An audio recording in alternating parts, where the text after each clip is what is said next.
Hello, America, and to our friends around the world, greetings! For additional information, please check the description box for links and my previous efforts to document these claims. Kathy Hochul is either a very stupid woman or malevolent, perhaps both. Earlier this week, we witnessed the beginning of the trucker boycott of New York City. Apparently, this is causing panic and truckers finally being bribed competitive rates to enter that dystopia. Now, we have real estate investors advising for opportunities anywhere but New York and California. If this does impact the economy of New York, it'll be a good lesson in humility for them. Anyone who has stayed in New York at this point has only themselves to blame. Between the two, Cuomo and Hochul, with their authoritarian lockdown orders, if you're in New York, the consequences are deservedly yours. Cuomo is notorious for the mass murder of innocents during the COVID nonsense. Hochul, most recently, has also used her dictatorial powers, commanding residents to stay in their home or risk punitive action in a so-called climate lockdown. Hochul's efforts to assuage developers and more that theirs is a benevolent tyranny are falling on deaf ears. It may have taken near 70 years or so, but John Galt's statement to stop the motor of the world may have arrived.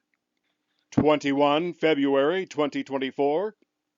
Grant Cardone to team immediately discontinue all underwriting on New York City real estate by Joey Solatro. 19 February 2024. Real estate investor Grant Cardone says he won't invest in New York, will double efforts in red states by Levon Satamian, redstate.com. The opinions expressed by contributors are their own and do not necessarily represent the views of redstate.com. Grant Cardone is less than pleased with the ruling against Donald Trump, in which Trump has been ordered to pay $355 million in penalties plus interest. If Trump were to pay the full amount of the penalty today, it would cost him roughly $450 million. In a post on X, formerly Twitter, Grant Cardone said, "Dear Cardone Capital Team, immediately discontinue all underwriting on New York City real estate. The risk outweigh the opportunities at this time. Recent political decisions will continue to deteriorate price and benefit states that don't have these challenges. Focus on Texas and Florida."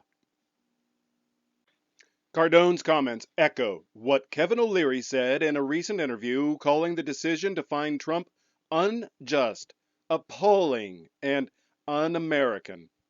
That fact that he was found guilty, you might as well find guilty every real estate developer on earth, O'Leary said. New York dictator Kathy Hochul has tried to calm the fear that has come from the ruling, insisting that make real following New Yorkers who are business people have nothing to worry about because they're very different from Donald Trump and his behavior, according to the New York Post. O'Leary believes that the ruling against Trump will likely be overturned on appeal, but the consequences of the decision may hurt New York going forward, including the threat by truckers to boycott loads to New York City, as reported by the New York Post. Real estate investor Grant Cardone posted on X that his company, Cardone Capital, had initiated research into potential investments in New York. However, former President Trump was ordered to pay $355 million following a civil fraud ruling. Cardone Capital just started to research real estate investments in New York, believing it was time to get into the market. After the overreach by the judge in the Trump case and penalties imposed of $355 million, I told the team, do not waste time in New York. Real estate investor Grant Cardone posted on X that his company, Cardone Capital, had initiated research into potential investments in New York. However, former President Trump was ordered to pay $355 million following a civil fraud ruling. Cardone Capital just started to research real estate investments in New York, believing it was time to get into the market. After the overreach by the judge in the Trump case and penalties imposed of $355 million, I told the team, do not waste time in New York. We will double our efforts in Florida, Arizona, Texas, Tennessee. Cardone said his team will double their efforts to find real estate properties in several red states, including Florida, Texas, and Tennessee. As Red State reported, Elena Cardone, Grant's wife, set up a GoFundMe page to help Trump pay the $355 million. So far, they have raised over $500,000. New York Governor Kathy Hochul tried to reassure folks that they would not be fined for doing business in New York. I think that this is really an extraordinary, unusual circumstance that the law abiding and rule following New Yorkers who are business people have nothing to worry about because they're very different than Donald Trump and his behavior. By and large, they are honest people, and they're not trying to hide their assets, and they're following the rules. And so this judge determined that Donald Trump did not follow the rules. He was prosecuted, and truly, the governor of the state of New York does not have a say on the size of a fine, and we want to make sure that we don't have that level of interference.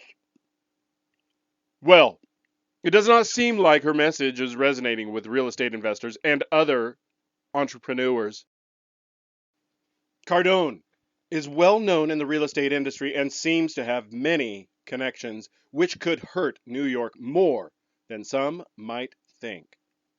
Cardone is not the only entrepreneur deciding not to do business in New York. As Red State reported, Shark Tank's Kevin O'Leary, also known as Mr. Wonderful, said he would never invest in New York now. O'Leary also noted that every real estate developer does this regarding the court ruling of Trump, as well as refuting Hochul's claim that those who do business in New York are Trump. O'Leary called California a loser state and New York a mega loser state.